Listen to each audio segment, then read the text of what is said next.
And we're back with another wonderful episode of Ripstop on the Record. What's up, everybody? Jameson here. Isaac, episode 42. We are glad you're here. Thanks for tuning in. That's right. So, James, give me the rundown of what we're talking about. We've got some fun things. So industry updates, and then we've got a wonderful episode with Tim from LearnMYOG. Now, quick little bit. Last week, we talked about the Intro to DIY ebook, which is officially out, and you can download that for free right now. If you go to our website, hover over the little resources thing on the navigation, and then click through a couple of prompts, you'll get a free download in your email. Now, we are sort of expanding that conversation of Intro to DIY to talking about the fears of DIY today. Now, most of you know Tim. If you don't, then you should soon. Tim, in the episode, I kind of called him like the world's tutor of MYOG because he's rapidly become one of the most notable people to make repeatable patterns for all sorts of pieces of kit and clothing and equipment and skills and all sorts of stuff. So he's really cool, but we're going to talk to him about the fears. So things like measuring your patterning correctly, things like wasting materials, or maybe you don't have the skills, or even a little bit about how some people have gotten hurt while DIYing, not emotionally hurt, but like, you know, sewing fingers and stuff. So if you have any fears about making your own gear, this episode's for you. Have you ever sewn your finger? I thought about if you do it like on purpose, like the right way, you could make like you could be a human baseball glove, man. Like you could probably just go straight to the MLB because you could catch the ball without a glove. That's an option. Yeah. Has anyone ever been hurt DIYing here? Not that, you know, emotionally, yes. Yeah.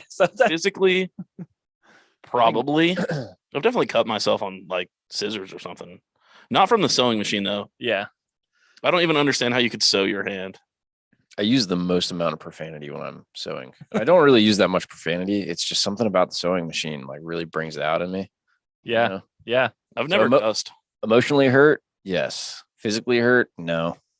No, I haven't. Surprisingly, I haven't like stabbed myself with the seam ripper or anything yet. I'm sure it's coming. I've definitely hurt my project. Yes. Like, yeah, I've used the seam ripper and like got too aggressive because I was like upset, kind of like what Isaac was talking about, and then just like seam ripped through the whole, like the center of the hammock or whatever. I've definitely done that. And then I physically hurt others once that happened. Wait, have you burned a hole in your project before? Yeah. I burned a hole. I finished an entire tarp. You used it. I know. That was a joke. Oh, I was bringing that up. Thanks. You could see me literally getting pissed at myself. Yeah. At that thing does work, though. I used it in the rain and it was fine. Anyway, so yeah, fears of MYOG with Tim coming up here in a minute. As for some industry updates, there's been an Etsy strike, which has kind of been interesting. So the only reason we're bringing this up, not because we have some like stock in Etsy, but we do have a lot of people, customers that use Etsy. It's huge for the MYOG community and people that have kind of startup cottage companies and stuff like that. So for people that don't know, Etsy is increasing their percentage they take per sale from 5% to 6.5%. It doesn't sound like a whole lot, but if that is your means of income, you can imagine if there's a 30% increase in what you don't make anymore. So kind of interesting for everybody making gear out there. It's a huge strike. A lot of people put their stores on vacation mode to kind of take a stand and say like, hey, we're working really hard and you're making it hard to work. I wonder how that's going to affect like international sales too. Because I'm sure there are other percentages and things that go into like shipping things overseas and then like currency exchange rates and all that. So it's going to be interesting. Yeah, I haven't looked at it. I mean, I knew there was a strike, obviously. I haven't looked at it much, but we should keep tabs on that and see what becomes of it. Shout out Facebook Marketplace, right? Yeah. That just seems sketchy to me. Facebook Marketplace seems sketchy? Yeah, no, you're going to find like DIY projects like the one Carter's going to talk about. Oh, yeah. That's great segue. Let's talk about it. Yeah, I can tell you've been in the biz for years. Basically, I was actually, I'll just go ahead and make this my tip of the week, you know? Tip of the week. The tip of the week is you don't always have to make your own gear from scratch. You can modify gear that you have. to make it suit you better while you're planning a bigger project, or just because you need to tweak something small and everything else about like your pack is cool. I was reminded of this because I was on some Facebook forum thing. It was called, I think it's DIY backpacking gear forum or something. And someone was giving away a pack that they had modified. It was like an Osprey, I don't know, maybe an Aura. I don't know the women's specific names by heart, but I think it's an AURA or something. But they had like cut off a bunch of stuff to make it lighter and suit them better. And then also they cut off like the entire top and the brain and replaced it with DCF and made like a DCF roll top. So it was like a hybrid DCF Osprey pack, which was just really cool. And I kind of want to try it now because there's I like the REI Flash. I think it's Flash. Is that what it's called? Flash 50. I think so. Pack. It just looks cool and they have some cool features, but I'm like, dude, that's way too heavy. So now I kind of want to buy one and like replace it with like vest style straps or something. But anyways, that's my tip. Don't, make as much stuff as you want, but also if there's something cool that you have, you can be sustainable, and maybe there's only one thing on it that could make it a lot lighter or make it better to use. It's kind of like a Franken pack or Franken piece where like you can, that's a really fun idea because like everyone raves about how comfortable the Osprey packs are, or like a large frame pack, but the weight is obviously undeniable. So it just got my wheels turning on like, what are other things that you can kind of merge like this weird collection of things to make something that is even better? I just forgot that I was drinking kombucha and I thought that it was because you guys have LaCroix and my brain was just thinking that I also have LaCroix. And then I took a sip of it and I was like, I think I just drank like a dead animal or something. I don't know what just happened. Basically the same as kombucha. That was startling. But yeah, that was super cool. Maybe we can try to put that in the episode pictures so you can see that. If you're watching on YouTube, go check that out. We can link that in the show notes as well. Carter, just send us that link. As for some other updates, 1.6 Hyper-D Eco is out. That is our PFC free post-consumer recycled hammock fabric that just came out on Earth Day last week. It is super rad. 2 new colors. The performance is awesome. Sage is a great color. Sage and Slay Blue. They're both super cool. They are super I love cool. them. We are going to start adding those colors to our lineup if we see that people like them. So please buy those colors. Yeah. Because me and Isaac made the decision to add them. So you're supporting us. You're showing our managers that we made a good decision. So only buy those colors. Thanks. Another update is we are going to trail days. Now, you've heard about this a couple of different times, but I'm going to get the dates right this time. We're going to be there from May 13th to the 15th. We'll actually be there the 12th because we got to set up a booth and stuff. But that's when trail days is open. So if you're in the area or if you want to see us, meet Avery, meet Jason, you can't miss him. He's probably the tallest guy in the general vicinity. Then show up to trail days. We're going to have some free stuff to give away. We'll also have a bunch of raffles that you could potentially win. So show up to our booth, say hi. We'd love to meet you. Check out some fabrics. As well as stuff to buy too. There will be, we'll have like a point of sale area in the tent as well. So that'll be super rad. So come check us out in Damascus. We'll have a bunch of really cool spotlight gear. Lance, our B2B specialist, has reached out to like 8 different companies and got them to send in gear that they make with special fabrics that we have. So there's gonna be stuff made of EcoPack and Ultra, DCF, X-Pac, the new Hyper-D, a bunch of those. We're gonna have those products on display in other like made into gear, which would be super rad. Plus a pack made with Ultra 100, which I don't know I've seen yet.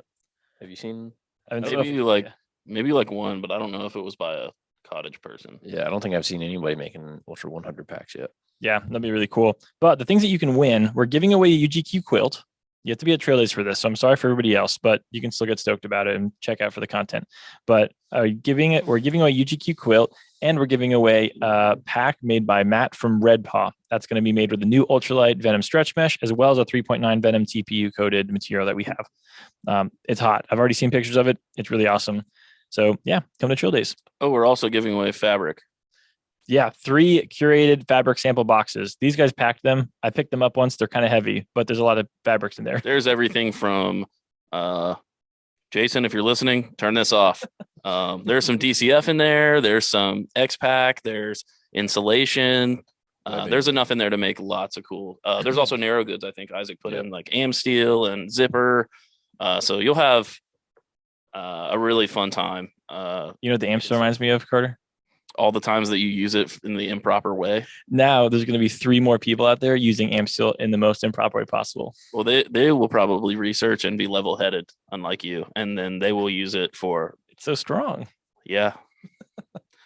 Yeah. The final steel chain, but my I guess you could call this my tip of the week. I think tip of the week. So my tip of the week is get a Cricut. Now, that's not, not everyone has that opportunity, but we just got one this week and we started playing around with it after Avery brought hers into the office 2 weeks ago when she was here. So now on both sides of the podcast, we have Cricuts, and kind of legendary. Shout out to Avery. She definitely convinced us to get one, and she literally drove it all the way down in her car just to show us for like 20 minutes. And we cut out like stars and a heart and a square and stuff. I was talking to Isaac earlier, and like I could tell that he wasn't really like fully engaged with what I was saying. And I pointed at it and I was like, you're never the same when you're around her. But I was just talking about the Cricut because he really, really, really likes it. It's going to be cool.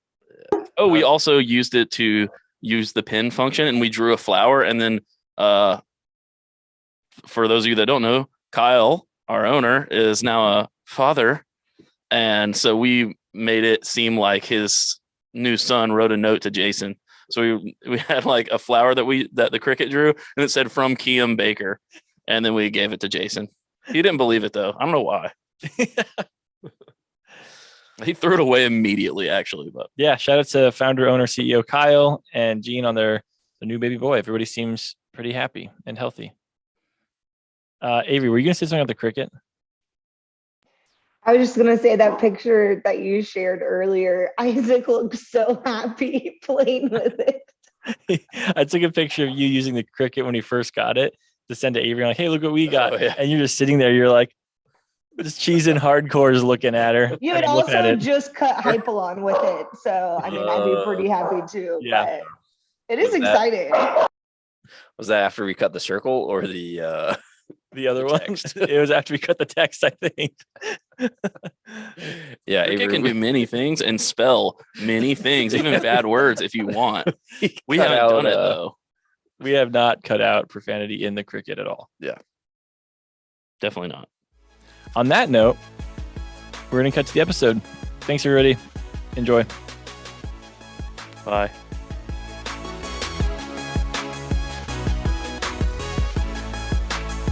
Hey, Tim, thanks for joining us today.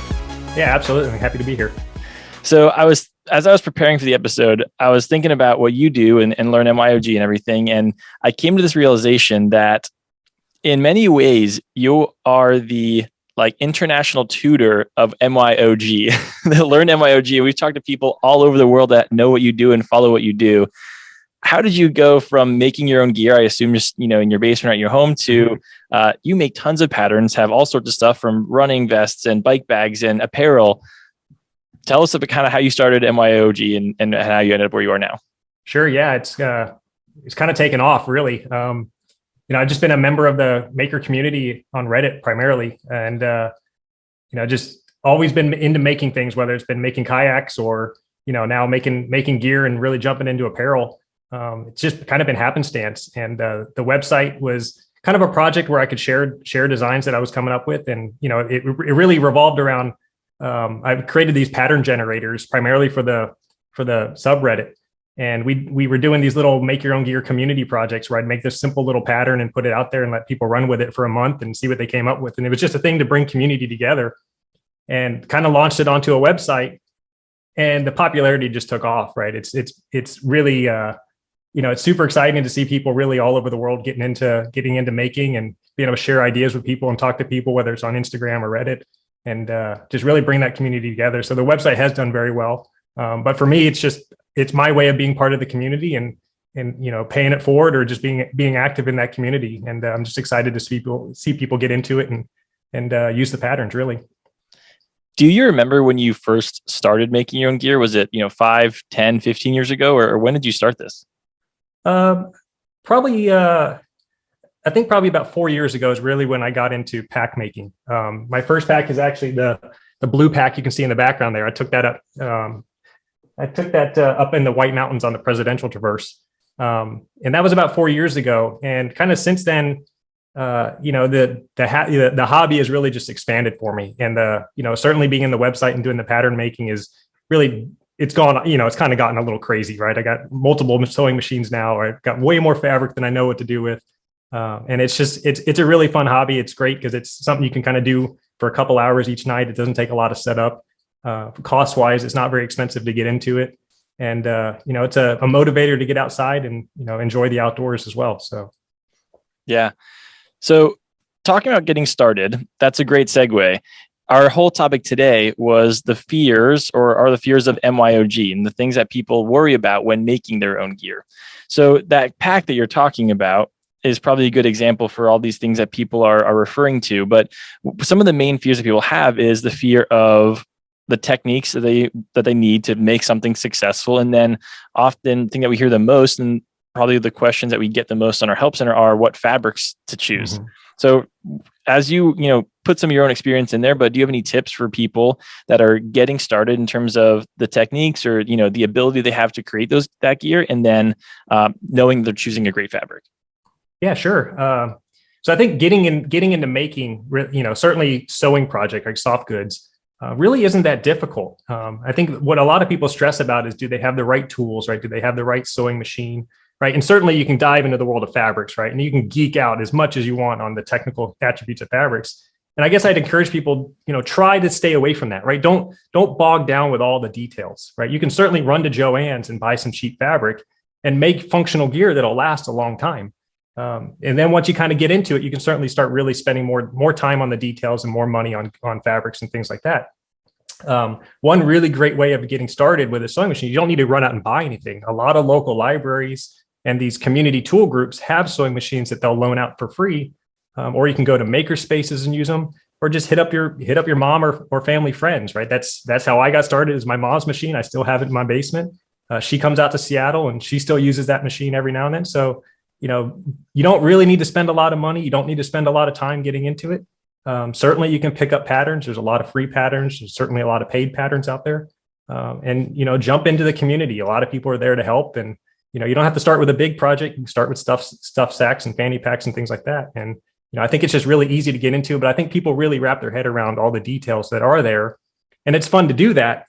But if you just want to get started, you don't need to do that, right? You can just run to the craft store and buy everything you need, and then use a machine that's available to you to jump in.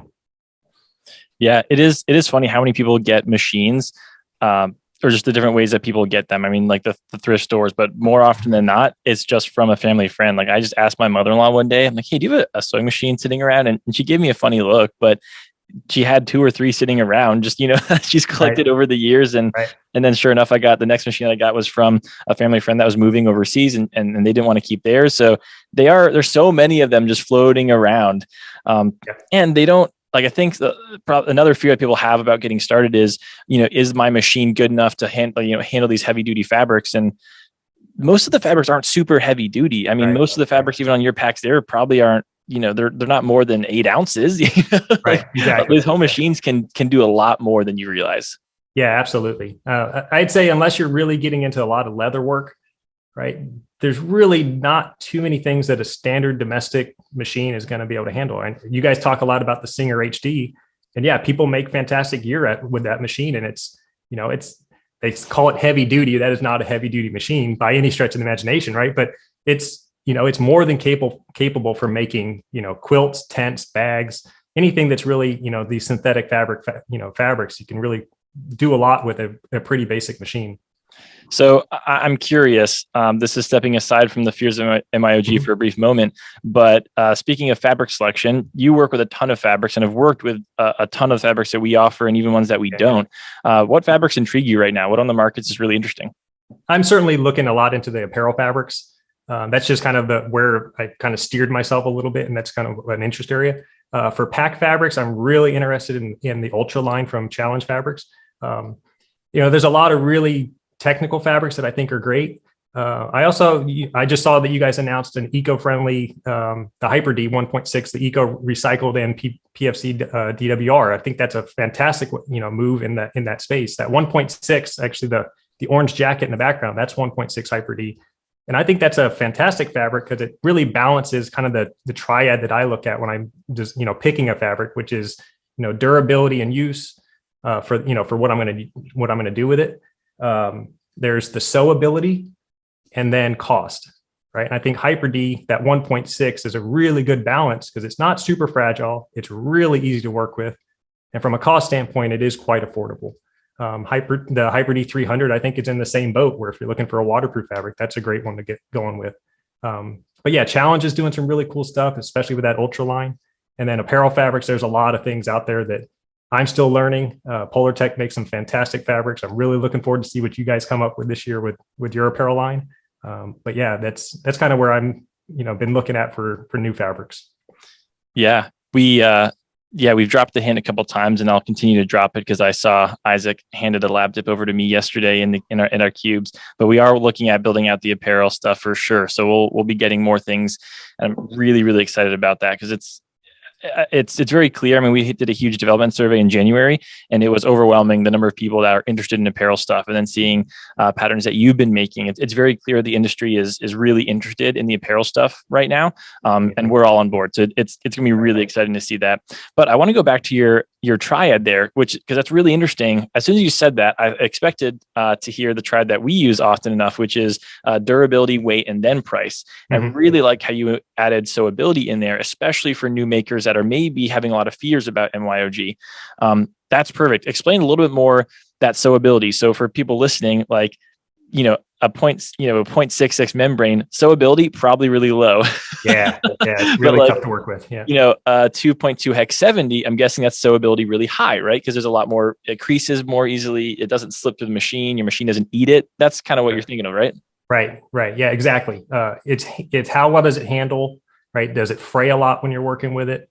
Right? Does the machine feed it nice and even, evenly? Is it real slippery? is it hard to keep kind of your seam allowances together? Yeah, that to me is sewability. And, not only that, but, something like X-Pac where, they're really rigid and they're kind of hard to maneuver, especially if you're doing curved seams and things like that, right? That's a fantastic fabric. But from when you put a line of stitching in and you have to seam rip it, and now you have permanent holes in that fabric, right?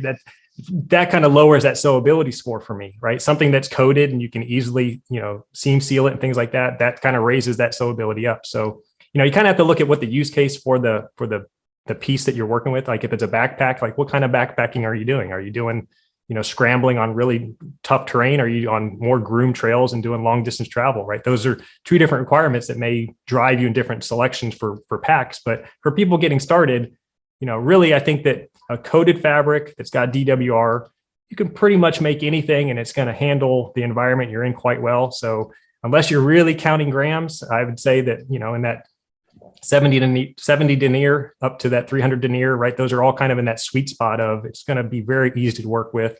And from a cost standpoint, they are quite affordable. Yeah. That brings up another great point. Another fear that people had was making gear that wasn't going to last in the backcountry, or making gear that you would produce and then you go to use it and it just falls apart on you. And I am consistently surprised. So everyone knows that has listened before. I was new to MYOG when I first started. At the company here, I'd sewed a little bit leading up to it, but like we're talking during the interview phase, basically, I was starting to sew and being interested in that. And the first thing I wanted to make was a running pack. And I didn't know who you were at the time, but I watched the video you made on your running pack way before. And I eventually heard your name later on, and I watched that. I was like, oh my gosh, that you were the first person I saw that I was like, okay, this can be doable. Someone else has done that.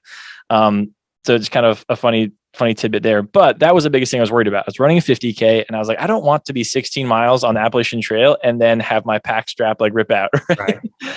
But even for a newbie, like that thing lasted the whole time, right? It did not end up having a problem. I wouldn't run with it now. Like it probably might not last 3 runs. I don't know, but it lasted the entire time that I was out there. And I do think people are continually surprised with how well these things can last. I mean, that pack was made out of Hyper D300, which in the grand scheme of things is it's not as nice as an X-Pac, but it was super sewable. To your point now that I realize that, like, I love that fabric and I didn't really know why, because compared to other stuff, it's not the most amazing one, but it's super sewable. I do think it looks good. And like, it's really hard to mess up, like a woven fabric like that. I could put a million holes in it and it was totally usable. Right. Yeah. That's cool to hear that, the videos and that thing, that trail running pack really was kind of what launched certainly the premium line of patterns that I've done. That is definitely the most popular pattern other than the little everyday fanny pack. The trail running pack has done, quite well in the community. And, that's a pretty technical pack to make. There's a lot of different fabrics in there, especially with the stretch. There's some fitting you got to do. But you're right, from a just a longevity of these fabrics and, just getting started, if you can sew a straight seam, you can pretty much make any of these packs, right? It's just how much time do you want to spend and how technical do you want to get with the skills? And I think a lot of projects are really forgiving too. Yeah. I mean, there are very few projects. And again, I'm not a super experienced maker. Carter and Isaac could talk about many times they've done this most likely, but there's never a project that goes by where I don't make at least a few mistakes on it. And it always turns out, like there's never a time where it really, that a single mistake or a misrun stitch ruins everything. What sort of experiences have you had? I mean, have you had a catastrophic failure, or what's a funny instance that you've had, where maybe a mistake has happened on your gear, but it actually turned out okay? Yeah. So just very recently, I was making another kind of fast pack, a little day pack, and I can actually show you this one. Right? And this is the Hex 2.2, but this is kind of my go-to strap for these, the bottle upfront packs, like for running vest. And I made this mistake where I use this woven fabric across the yoke of the pack. So it comes right across here on your neck. And, I was doing it for aesthetics because I thought it would look cool. And I put it on and it was like really tight and cutting in my neck, just wearing it around the house. Right. And I thought the whole pack was going to get scrapped. Right. Because this is like, once I put it on, like the whole pack was done. And luckily I was able to save it by cutting this little wedge in and getting some stretch back into it. But that's a pretty dumb mistake that I made, and I knew better about it. And it's something that in the pattern instructions, I say, don't do this. Don't put this non-stretch fabric right across your neck. Right. But I was able to save this one. And you're right. It is very forgiving. It was seam rip the binding, cut the little wedge in and stitch it down. And, the pack is very usable. I've used this a number of times now, and this is a great little pack, but, really, I haven't had none of my gear that I've made has really been, has fallen apart or let me down on trail. Now, there's certainly, I think you got to be realistic with your goals for your gear, right? If you're going to go out and, be somewhere where you're, potentially your life is dependent on that gear, let's be honest with ourselves and maybe not make a climbing harness for your first project. But, tarps and tents and, backpacks and stuff sacks and things like that, unless you're just, being careless with your stuff, you're not going to destroy these things, and they are going to be able to work out for you quite well. I love that adjustment that you made. Not only is that really wise, and I'm definitely going to use that idea. I've done that as well, with the same, like the yoke being too tight. But I also really like that part of the experience. Like, I think having to problem solve that, it is incredibly frustrating. Don't get me wrong. Like, no one likes finishing or basically finishing a pack and being like, this is unusable. Yeah. But it does, like, I've learned a lot from the times where I've had to problem solve something that was, that I wasn't going to use that pack or that piece of gear. Otherwise, problem solving it definitely develops the skills a lot, despite being really frustrating. Yeah, definitely. I mean, you got to have to look at it as if you enjoy the hobby, you are going to learn a lot in the mistakes, right? And if you just want a piece of gear and you want to do it yourself and there's something unique about it, right? Go grab a pattern and follow along step by step with it. But if you really are looking to experiment and do something new, you got to expect that there's going to be some failures along the way, and your seam ripper is going to be your best friend, right? And, for the cost of these materials and the time it takes to do this stuff, it's not like you're going to have a lot invested in these projects, right? But yeah, the pack, like I see in the background in your window, right? A pack like that, you're going to learn pretty much all the key skills necessary to make much more complicated bags that could be tailored specifically to your activity or the type of gear you're carrying in that bag. Yeah, no, absolutely. And especially nowadays, the number of kits available pretty much cover everyone's bases. Like, I think that's the one thing I wish I had done earlier on is I wasn't quite confident enough in my skills. So I didn't want to do a kit because that seemed like more of an investment than just like ripping it apart on my own. But especially nowadays, all the kits that you offer and so many other people, there's a kit for everything. And that is not a guaranteed success mark, but you are very much more likely to succeed on, if you want something is going to work, that the kits are, a ton, there's a ton out there. Right. But to that point, one of the other fears that people have is mismeasuring or getting to the end of their pattern, realizing that things don't line up. You've made a ton of patterns. What sort of tips do you have, or what have you found been maybe the anecdote to misaligned pattern pieces? Sure. Yeah. I think the biggest mistake people make, and why that happens, right, is that they don't treat their seam allowances correctly, and they don't follow that seam allowance, right? I think everyone knows that, hey, if I'm going to make a rectangular bag, I'm going to design the dimensions of the panel, then I need to add seam allowance, right? But then if they're not precise enough in their sewing, right, they may use too much seam, they may use too little, and those panels aren't going to align at the end. If you are designing something from scratch, right, I really advocate making a paper mock-up first, and then making a prototype using, really anything you can find that is somewhat representative of the fabric that you want to use, right? If you're using a non-stretch coated, woven fabric, you can use a bed sheet, you can use an old t-shirt, right? There's anything you can any real fabric you can use is going to make a pretty decent mock-up. I use a lot of Tyvek for mock-ups just because it's, something that's pretty cheap to acquire. But that's not very representative of stretch fabric. So, you got to have to, if you are going to do a prototype, try to find something that does have some of the same properties of the fabric that your ultimate fabric. But yeah, paper mock-ups are a great way to really test your pattern. And then just making sure that if you are, whatever seam allowance you do add, make sure you stick to that, especially on curved seams, because that's where a lot of people go wrong with just little simple things like the everyday fanny pack, where their seam doesn't end up lining at the end. It's because they didn't sew precisely enough, especially around that curve, and they ate up too much of the fabric to where it doesn't meet it. The panel doesn't meet when they come to their last seam. Yeah. I feel like a lot of the maybe fear around seam allowance, or maybe the piece about that, is knowing your machine too. I think a lot of people don't often know, like, oh, this presser foot is a 1/4 inch, this presser foot is a 1/2 inch, or even just knowing that, or what the lines on your machine mean. Yeah. I mean, because I say that because that was me for a while, and I was sewing with Carter one day. He's like, oh, just line it up with that line. I'm like, why would I do that line? He's like, because that's the 1/4 inch line, and then you'll get a 1/4 inch seam allowance. I'm like, oh, that's so helpful. Right. Like knowing that part of your machine will give you a lot if measuring, the seam allowance everywhere helps. Right. Right. Yeah. And that's certainly where, if you have access to somebody who's familiar with sewing, even if it's quilting or things like that, right, those people can really give you a leg up.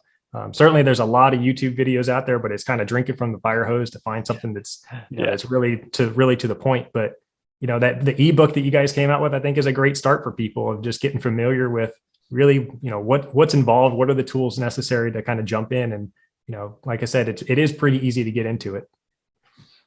Thank you. Yeah, we're really excited about that.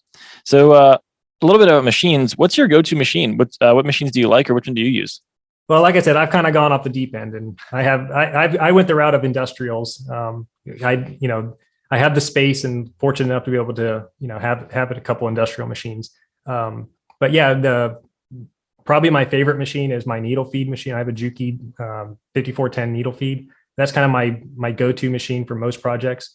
But an 8700 just straight stitch mechanical industrial, that's a fantastic machine. I know a lot of people use the Singer HD. That's a great one. Janome has the HD 1000 and the HD 3000. Those are both fantastic machines. So yeah, if you're going industrial, you kind of have to, I wouldn't say just jump out and buy an industrial. Make sure you're into the hobby, and that, kind of what type of projects you work, that you want to do. Because the industrials are a little bit more specialty. They're not as universal as kind of your computerized domestic or mechanical domestic machine. But yeah, the 5410 is really my go-to machine. Yeah, that makes a ton of sense. On the tools as well. Earlier we talked about the good old seam ripper. Mm-hmm. So we talked about thread snips a while ago on the podcast, but Carter's also been through this endeavor where he tried to find the perfect seam ripper. Do you have a seam ripper that you really like? Because I know like the ergonomics and the handheld and the length of the pick and all this stuff are things that MYOGers love to get into eventually. But yeah, do you have a seam ripper that you like? Yeah, I don't have it up here with me. It's just one of those cheap little, dollar seam rippers, right? Blue handled. I have one of the little short ones that sits on my machine, and then I ended up buying one of a little bit longer one. Oh yeah, yeah. That if I'm going to take a whole bag apart, that's the one that I end up using. But that little short one you buy at the little, at the checkout counter at the craft store, I've had one of those for a long, long time. It actually, my mom gave it to me with a little kit when she sent the machine to me.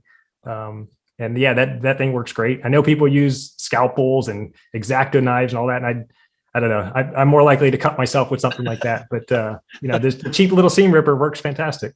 Yeah, no, those are awesome. They also don't like you very rarely break them, and they're not like scissors where they go dull that much either. Like cutting, Right. luckily they're very consistent piece of kit, which is really nice. Let's see, where else are we? Okay. So another fear that people have is intimidation. So that's somewhat getting started, but also the cost can add up. So we talked about practicing materials and some of these bigger, more expensive fabrics. But other than kits, what are ways that people can ease that fear of intimidating about wasting too much money on a project? I mean, certainly there's the cost of fabrics, right? And that ranges a lot, right? If you're going to get into apparel, right? Apparel fabrics have gotten extremely expensive. Craft store fleece, for example, is a great way to get started. You can, if you catch the sales at like Joann's or Hobby Lobby, right? You can pick up, a yard of fleece for, $5 or so, $5-6. So that's pretty affordable. But, I think the one way of being able to, kind of get fabric really cheaply if you want to for small projects is if you go to Goodwill, go look in like the extra large or extra large section, and you can find, old rain jackets and things like that are synthetic fabrics that are going to be woven. They're probably coated fabrics, and they're going to be very representative of some of the fabrics that they would buy from Ripstop by the roll. And you can buy an entire raincoat for, $5 to $10, cut that up and use that fabric for, making stuff sacks and things like that. Also, what I've done in the past is I've gone to if you go to like an REI garage sale, right? In the used section, they often have the footprints for tents, right? And that's like a massive piece of coated nylon that you can then use that and cut it up and use it for projects. Those are great ideas. I have not thought about the rain jacket or the footprint, but that's perfect. That also let me, so this, I'll just show you like this collar here, the extension collar on this pack. This is an old footprint that I had that I think I got it for $1 at an outdoor store. And, it was like in a cardboard box of please take me, right? It was like 5 yards of fabric that I got for $1. Yeah. Oh, that's brilliant. Yeah. Cause that's that's going to be a PU coated, fairly flexible, to your point, very sewable. Yeah. That's I'm giving away my secrets. Now I'm never going to find those things again. Yeah. Shortage of footprints. No, that's super wise. Question about apparel stuff. So one of the reasons that a lot of people haven't started, and often when I say that, I just mean myself, but I know other people have done it as well. One of the reasons I haven't started making apparel yet is I just haven't gotten well-versed in the serger. Now, we do have one at work, so I can learn, but a lot of people don't have a serger at home. They just have their, Singer HD or whatever. Have you made much apparel on a straight stitch machine? And, how would you even begin sewing apparel with a straight stitch machine? Maybe that's a question. Yeah. So a serger is really, I wouldn't say most people need a serger unless they're getting into knit fabrics, right? So for, rain jackets and wind shells or wind pants, things like that, you really don't need a serger. The serger is really good because when you have knit fabrics, they stretch a lot, right? And a serger really, it prevents the stretch of that fabric. And then the other nice thing is it finishes that seam for you as you sew. So, a serger, it's not necessary to make a lot of these garments, right? If you want to make a pair of hiking pants, you don't need a serger. But it probably is the best machine for people who are going to be working with fleece or, any of the Polar Tech, Alpha Direct, things like that. Serger is going to make your life a little easier, but it's certainly not required. A zigzag machine, a zigzag stitch will do effectively the same thing. It's just going to be more work. But sergers are nice machines, especially if you have a straight stitch machine already. A second machine, if you really get into it, a serger is a good choice. And they're not, you can find them pretty cheap. I think I found mine on Craigslist for $50, right? It's, a lot of people buy sergers. A lot of people who are into like quilting and stuff, they go to the store and they see their friends using them. They'll buy those machines. They'll sit for 5 years and then they end up selling them, right? So you can find them pretty affordably. But yeah, serger is really, I would if you are going to get into apparel, I think it is, worth trying to find a serger, but you definitely don't need a serger, right? The wind shells that I make, I use a serger, but the first one I didn't have a serger, and I made it entirely on a straight stitch. And I still use the straight stitch for inserting the zipper and doing the pockets and things like that. What sort of finishing techniques do you use after you use? Do you just what do you finish with when you do a straight stitch or a zigzag stitch on apparel stuff? So if you use a zigzag, you're effectively just going to leave that seam that, if you do like a zigzag is kind of an alternative to a overcast stitch. Okay. And if you have a machine that does a zigzag, especially if it's a computerized machine, you probably have edge finishing seams like an overcast stitch that you can do. Okay. Yes. I mean now. Right. If you're just using, the zigzag is there just to maintain stretch. Sure. Right? So you can do a entire construction seam with a zigzag stitch. And then if you want to finish that seam, you could fell it, like you can flat fell it down. You could just do an overcast stitch on the remainder of that seam allowance. But most people, if you're going to use the zigzag, it's doing both the construction and that seam finish at the same time. Alternatively to the zigzag is you could do a French seam, and that's a straight, 2 straight stitches that leave you with a finished edge on the inside of the garment. And again, it takes a little bit more time. Sure. Right. For me, when I'm doing videos and producing patterns, right, I'm not necessarily wanting to spend the time to make a fully finished garment. I want to do it quickly because it's the amount of time it takes to edit a video far outweighs the time it takes to make the item. So the serger is nice, and I like to show people just different skills and different ways they can do things. So it's kind of contradictory where it's like I want to help people get started, but then I show like industrial machines and sergers, all this other stuff, and it's kind of like, do you need all that to get started? Absolutely not, right? And I try to make that point in some of the videos of, just because you see me using these tools, oftentimes it's just because it's easier and faster for me to use those tools and still produce content that is repeatable by people who may not have those tools. That is something that's really fascinating to me about what you do. Is making something that you can then communicate to other people is such a difficult task in the MYOG world. I don't know if there's anything that I've made that I could really explain to people or make it repeatable or make it again, because sometimes I'm just doing it and I figure it out, but it's not something that could at all or should be communicated to other people. But that is so cool and it's so helpful. I mean, I can't speak for everybody, but from my own point, thank you for doing what you do because your patterns are awesome. But to that point, how do people simplify their patterns? Something that I've noticed with my own pieces and other people is that it very quickly can get out of hand. When you're making something, you can get distracted or get down the rabbit hole of I should add this, or patterns they become more complicated with time, it seems like. How do you simplify these things to keep your project something that's manageable and finishable? Yeah, I think you just got to decide not to boil the ocean with every project, right? Like, it's easy to go and, I think Osprey is a good example of this. You go to the store and you look at an Osprey pack and it's got like every bell and whistle ever imaginable on their pack, right? And there's straps everywhere and there's all these tie downs and features and pockets and all this stuff. And it's kind of like, if that's really what you want, do you want to spend 500 hours making that pack, or is it better to just go buy that pack? Right. So I think that when you are making your own gear, you've got to really decide, what are the key things that item needs to do for me, and eliminate everything else, right? Really try to keep it simple, because one, it's going to keep the cost and time down. It's going to keep just the complexity of the project down. And it's going to allow you to learn those core skills of, hey, how do I insert a pocket here? How do I deal with stretch materials, right? How do I do some of these things that you can eventually grow into more and more complicated packs?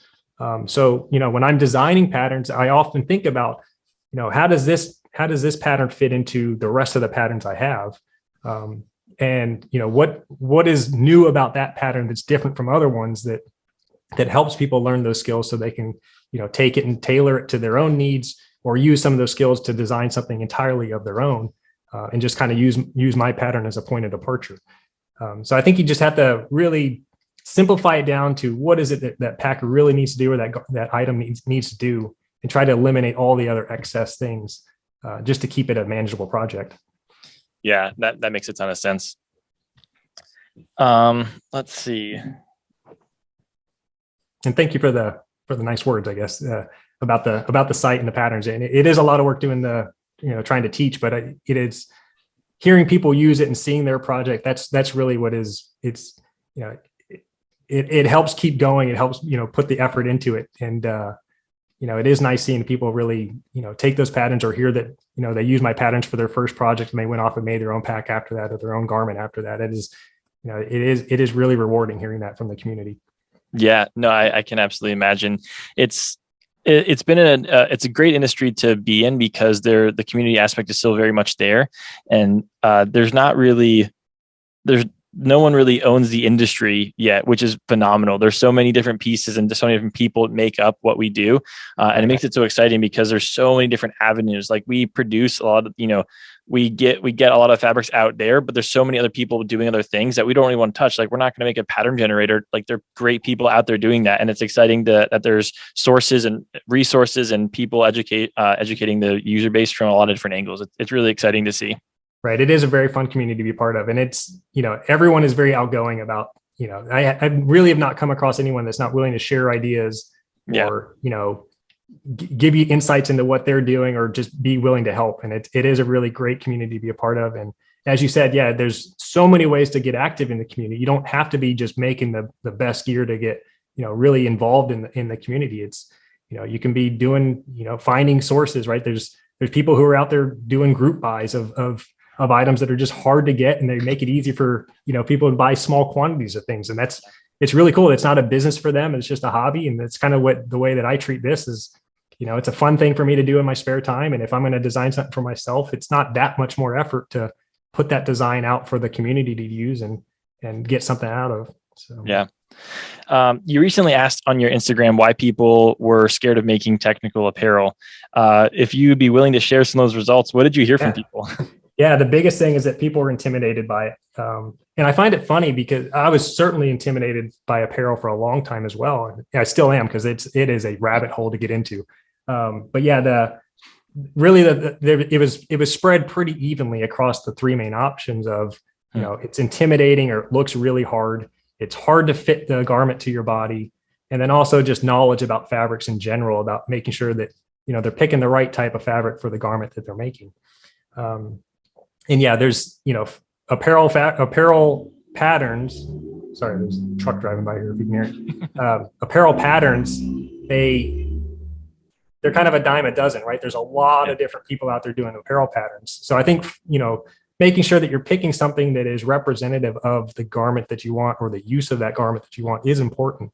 But yeah, hopefully that, getting the feedback from the community hopefully can steer me in a direction to make it a little less intimidating, especially on some of these projects I've been doing that are pretty basic, right? The complexity of sewing that wind shell, right? There really isn't that much to it, right? And from a technical skill level, it's a lot easier than sewing a trail running backpack. So, I think making sure that I'm able to present that to people and show that, hey, these are doable projects, hopefully opens it up for people to kind of dive into and experiment with garments, because it is a fun way to, to get into making your own things. What's the most intimidating project that you've ever done, or maybe the most difficult project you've had to work on? I don't know. None of them are necessarily intimidating. There's some that definitely take a lot of time and energy to do well. Honestly, my first fleece pullover took a long time, right? Because it was the first time really working with the knit fabrics. Then for me, because I'm putting designs out, right, grading fabrics to multiple sizes, it's kind of like black magic, right? There's not a lot of resources out there to tell people how to really do that grading. So I've done a lot of checking books out at the library to do research into sizing and, looking for grading tables and things like that. But as far as just a single project, the trail running backpack was pretty complicated of doing the vest and the stretch pockets and things like that. And that one was pretty complicated. But yeah, I wouldn't say that any of them are necessarily intimidating to me, right? I think that it's fun to get into it and kind of figure it out as I go. Right. And it's just, I think from a design standpoint, kind of figuring out these more complex projects, to me, one of the things I do is try to break it down, right, and do it step by step. And then things that are complicated or I can't really envision in my head how to do it, that's really when I jump into making paper mock-ups or prototypes of just that piece of the design to figure it out and then simplify it down to where I can communicate that to other people. Yeah, I like that a lot. I do think people that are making their own gear at home often, at least I've seen this, and again, it's something that I've done as well, is we do get ahead of ourselves. We have the vision of what the final product is, and we just want to get there. Yeah. And I do think there probably needs to be a strong emphasis on enjoying the process for what it is. And you will get to that final product, but you really have to enjoy get a pen and paper out for a while and just spend time on that, and then spend time on that mock-up, and then spend time, the process is there for a reason, I guess. And you really have to love the process to maybe ease the fear of making your own gear. Right. Yeah. I mean, there's certainly, if you see something, the Mountain Flyer, for example, right? If you see that backpack and you're like, that's the backpack I want, because I want to go, do a through hike or whatever, right? And you see that Mountain Flyer and you really want it, right? You can go buy that pattern. You can go watch Steven's class, and he's going to show you every step, right? I'm kind of doing the same thing with a different niche of these packs. But if you do want to design something from scratch, right, it is more complicated. It's going to take more time, and you kind of have to spend the time and at the machine and at the design table coming up with how to actually execute these things. And patterns and kits are a great way to get started, but it kind of is just the entryway into much more complicated or creative processes that that they do take time. Yeah, because a lot of these things compound on each other too, right? Like, I mean, the skills that you use for the a vest that you made are just a little bit more, each thing that you make is normally just a little bit more elevated. They're all versions of straight stitches or zigzag stitches, but like they're all versions of just learning how to feed something through your machine with folding in a certain direction. Yeah, exactly. More or less. That's pretty accurate, right? Yeah. And when you get to that next step, you figure out, oh man, I could have been doing it this way, and it would have made the first job a lot easier. And you kind of have to learn those things. And, a lot of people ask like, hey, what's the video I can watch to teach me all these things? And I wish I had that answer, because it would have made my life a lot easier too. And that's, I'm trying to present those types of skills, but at the same time, I don't want to do a video that's just like, here's how to sew a straight stitch, right? Go on YouTube. There's a million of those videos that exist already that you can go watch. Yeah. So one of the last fears that we're going to talk about here is, as I hope, largely just a joke. But if not, then we're going to take it seriously no matter what. Is somebody said the fear of getting hurt. Now, I need to read the specific comment because it was pretty well said. Actually, there were a handful. So one person said, what if I sew my fingers together and I have to live my life like that with no dexterity? And then my life is made into a movie and my part is played by Jake Paul. Very fearful. Somebody else said, I sewed myself through a finger. No fears anymore. And a hand, somebody said they cut their finger with an X-Acto knife.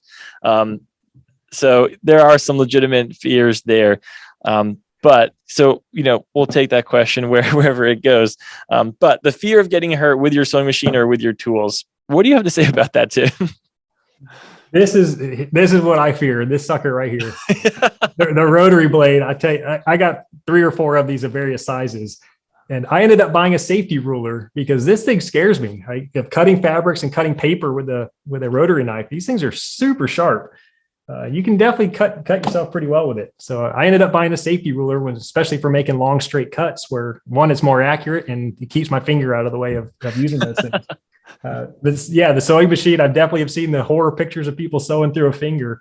So, be careful, but I wouldn't say that this is any more dangerous than, cooking or doing woodwork and things like that. And people work on their houses and do renovations and things like that. So, just be aware of the tools you're using. Yeah, that was my number one fear when Carter first introduced me to the industrial machine, was sewing through my fingers. I didn't have too much of a fear of that with a home machine. It doesn't move quite quick enough, but he had that thing on like 200 miles an hour or whatever the equivalent of like stitches per second is. And that was terrifying for sure. So that's definitely a, +1 in the home machine category. You're very much less likely to sew your fingers together. Yeah, the sewing machine can be pretty intimidating. Starting with a domestic is a great way to get going because, like you said, it is a little bit more approachable than a full up industrial. Yeah. You can only push the gas pedal so hard. Right. When I first read that question of what, fear of getting hurt, a part of me wondered for a brief moment. I was like, man, is this like a physical getting hurt? Is this like an emotional getting hurt? Like, is your ego going to be hurt sewing the gear? And I think that's also true to a point. it's possible, but I think it does go back where, this is not a TED talk and I don't want it to be, but it is about the process, and there are going to be really bad pieces of gear that you make. But I do think those, the worst pieces of gear that I made where like when I first learned, like put the zipper on backwards or something, Right, or right. you get the teeth wrong, or, you whatever. Every time something has been learned, and those are really easy to trash and redo. So don't, for all of you out there worried about it, don't fear about messing that up, or don't fear getting physically hurt or mentally hurt, because they'll both heal. Luckily, it's a great community, right? And if you go on the subreddit, you're going to see people's their very first project, and it looks like they sewed something with a chainsaw, and you're like, what did they do wrong on that thing? But the community is super helpful, right? And it's like, no one's really going to throw you under the bus on some of this stuff, right? And they, I see people sew things with the fabric on the, with the coated side on the outside instead of on the inside, or like you said, have the zipper, attached to the front of the seam instead of on the back, right? So those types of things you'll learn as you go, and leverage the community. The subreddit is a great place to be. That there's forums and other things that are great ways to learn. Yeah, I think everyone can take solace in knowing that no one's going to see something they haven't seen before. You can't mess a bag up worse than Tim's ever seen on Reddit before. Well, Tim, that is just about it. I think we've covered most of the fears that these people are having. Thanks for joining us today. And just once again, thanks for everything that you do for LearnMYOG. I mean, you're working with our maker sponsors this year, and there's a lot of people that get to benefit from the knowledge that you have. And we're really happy to have you on an episode finally, and just get to pick your brain a bit more. Yeah, thanks. It's really, really cool to be here. I just think of myself as a community member, just like everyone else out there, right? It just happens to be that I have a website that's gotten pretty popular. But it's awesome to be here with you guys and to get to talk, and also certainly to help with the maker community and things like that. But yeah, thanks for the time.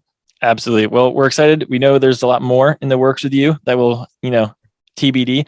But we're excited to be doing that. Thanks, Tim. Have a great day. Yeah, you too. Thanks. Bye.